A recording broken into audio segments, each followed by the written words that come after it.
Kinwestiyon sa Kamara ang 1.6 billion pesos na hiling na budget ng Department of Transportation para sa Public Transport Modernization Program.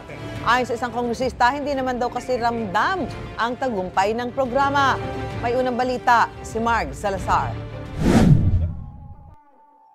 Sabay sa ikalawang araw ng tigil pasada ng mga kontra-PUV modernization program ng gobyerno, tinanong ang Department of Transportation sa budget deliberation ng Kamara kung bakit ito humihiling ng panibagong 1.6 billion pesos na pondo sa naturang programa sa susunod na taon.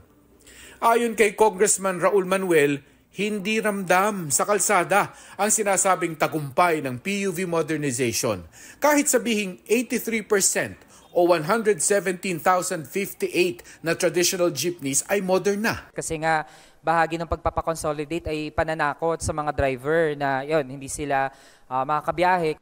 Bukod dyan, tila di umano sapat ang 117,000 modern jeepney base sa agawan ng mga pasahero tuwing rush hour.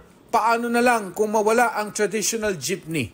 Ilan na yung mga hinuli na mga jeepney dahil hindi sila nag-consolidate? Those who did not consolidate have not gone back to their routes. In short, hindi na sila pumapasada knowing the penalties and consequence yung pwedeng mangyari.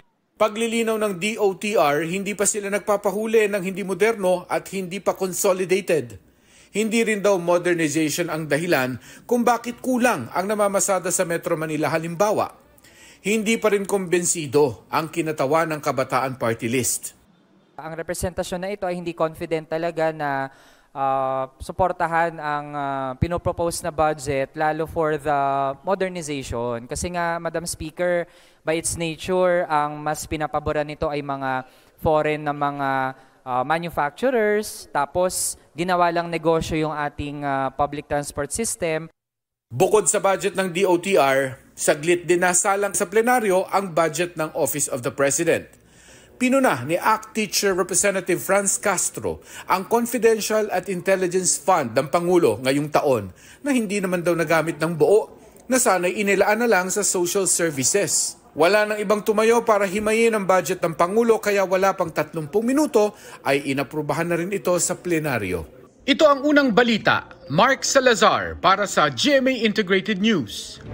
Mga kapuso, para una ka sa mga balita, mag-subscribe sa GMA Integrated News sa YouTube. Sa mga kapuso abroad, subaybayan niyo po kami sa GMA Pinoy TV at sa www.gmanews.tv.